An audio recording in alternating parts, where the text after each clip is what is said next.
they come up with like, I'm going to quit drinking. I'm going to have a sober January. I'm going to exercise. I'm going to do this stuff. If you have a drink or you don't exercise, it doesn't mean your year's over. It just means like, okay, reset.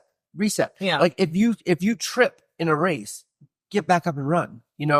Life is a marathon. It is not a sprint. So if you have ideas and goals and you don't make them and you fall down, don't scrap them. Just continue to keep trying a little bit more, a little bit more, a little bit more. And that's that whole thing about making your New Year's resolutions.